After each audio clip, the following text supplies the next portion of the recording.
Escuchen. Yo veo 5 niveles de oración en la palabra. El primero es la oración de pedir, es el que estamos hablando. El segundo es la oración del hambre y la sed de justicia, el que habla Mateo, cuando dice, bienaventurados los que tienen hambre y sed de ¿qué? De justicia. Yo antes pensaba que tener hambre y sed de justicia era cuando mi vecino me robaba la gallina y yo le decía a Dios, Señor, hazme justicia, pero que se me robó la gallina. Yo pensaba que esa era la justicia de Dios. La justicia de Dios es Cristo.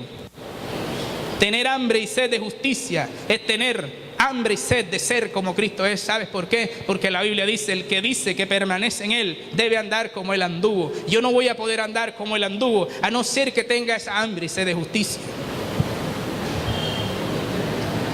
El otro nivel de oración que yo veo en este discurso de Jesús es la oración intercesora. Unas horas antes de morir, Jesús no está orando por Él. Jesús está orando por los suyos, está orando por su discípulo. ¿Quién de ustedes cuando tiene un problema ora por el problema del otro? Esa es la oración de pedir. Pero la oración intercesora es la que no pide por su problema, sino por el problema del otro. Jesús dijo, Padre, ya yo tengo el problema resuelto. Yo me muero y me voy para el cielo. Pero estos quedan aquí abajo. Así que te pido que los guardes del mal. Te pido que los guardes del mal. Yo no me preocupo tanto porque ya yo voy para donde tú estás, para donde siempre estuve contigo. Pero estos quedan aquí abajo. Guárdalos del mal. Así como yo los guardé cuando estaban conmigo. Oración intercesora. Muchos hijos de Dios, muchos discípulos desconocen el poder de la oración intercesora. Escuchen, Job tenía una crisis que no se la resolvió la teología, no se la resolvieron las escuelas teológicas y filosóficas de su tiempo. No se la resolvió toda la sabiduría de Job, ni siquiera toda la sabiduría bíblica que él tenía, le resolvió la crisis que él tenía. ¿Sabe cuándo se resolvió la crisis? La Biblia dice que cuando Job oró por sus amigos que iban a bendecirlo y lo que hicieron fue maldecirlo, todo el tiempo que estuvieron con él, sus amigos en lugar de bendecirlo, le maldecían y le escarnecían. Y un día Job dijo un día, Señor, oraré por esta gente porque estoy cansado ya de ellos, pero no me atrevo a decirles nada. Y dice la Biblia que cuando Job oró por sus amigos y no por él, Dios lo sanó a él. Ese es el poder de la oración intercesora.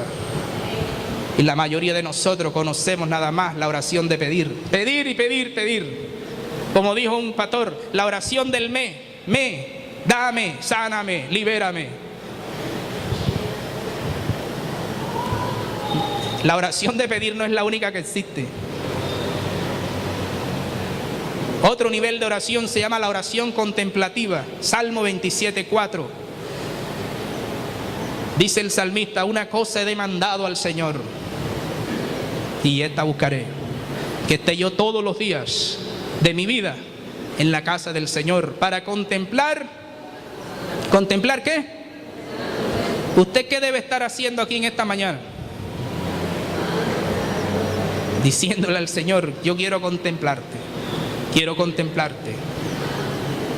Y el otro nivel de oración que veo aquí es la oración de agradecimiento. ¿Sabe usted que Dios nunca le ha respondido a personas desagradecidas? ¿Sabes tú por qué el diablo quiere enfocarte no en lo que Dios te ha dado, sino en lo que Él no te ha dado? Porque si tú te enfocas en lo que Dios no te ha dado, terminarás siendo desagradecido.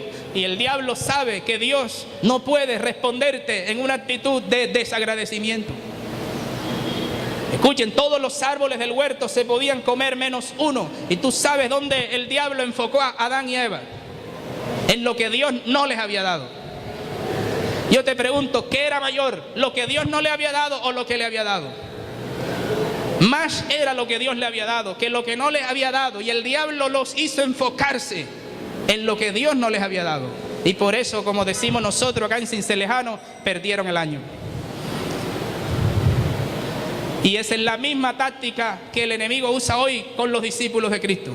Dios no te ama, Dios no es tu padre, Dios no te quiere. Porque si Dios te quisiera, no te daría todo lo que tú le pidieras. Y no te das cuenta que más es lo que Dios te ha dado que lo que no te ha dado. Porque Dios no te da según el juicio nuestro, según tu juicio, sino que Dios te da según su juicio. Dios nos da lo que Él considera que es bueno y apropiado para nosotros. Dios sería injusto si nos diera algo inapropiado que le estamos pidiendo. Por eso es que es importante entender la palabra. Debes entender el principio de la verdad. La verdad no está en tu carne, la verdad está en el Espíritu. El Espíritu es la verdad. Si te sigues por tu criterio, pronto estarás equivocado. Si te sigues por lo que sientes, si le has pedido algo a Dios y lo que le has pedido no es lo que tú sientes y te sigues por lo que sientes, pronto te equivocarás. Jesús dijo, si permaneces en mi palabra, llevarás mucho fruto. Amén. El principio del gozo. Si yo recibo la palabra de Dios y no tengo gozo, la palabra de Dios va a ser como una tractomula para mí. ¿Usted se ha puesto a empujar una tractomula alguna vez? Cuando tú tienes gozo, nadie tiene que decirte que obedezcas la palabra. El gozo del Señor es nuestra fuerza, dice la Biblia. ¿Por qué todos estos principios se los enseña Jesús a los discípulos en este discurso? Porque Jesús dijo, si ustedes hacen esto, ustedes van a llevar mucho fruto y Dios se va a volver famoso. Escuche, Dios se va a hacer famoso. Oiga, que alguien diga amén. Oiga, que alguien diga amén cuando predico bien. Diga, Dios se va a volver famoso. Oiga, Dios se va a volver famoso en la iglesia central. Dios se va a volver famoso. Más famoso de lo que es. ¿Usted sabe por qué la iglesia tiene fama? Porque Dios ha sido famoso en esta iglesia. La misión del discípulo es hacer famoso a Dios. Escuchen, dice la Biblia, todo consiste en la gloria de Dios. Padre, para que tu nombre sea glorificado. Y esto termina en un principio que se llama principio de la misión. Principio de la misión. Oiga, usted y yo estamos aquí con una misión. Usted no está ahí sentado para llenar ese espacio. Usted está ahí sentado porque Dios tiene una misión con usted. ¿Cuál es esa misión? Dice la Biblia, para que el mundo crea. Otra vez, termina el discurso donde empezó. ¿Dónde empezó el discurso? En la fe. ¿Y dónde terminó? Para que el mundo crea. Una mujer muy intelectual dijo una vez, ¿por qué tengo que creer en un Dios que no ha dado señales de vida? Oiga, yo le tengo noticia a usted esta mañana.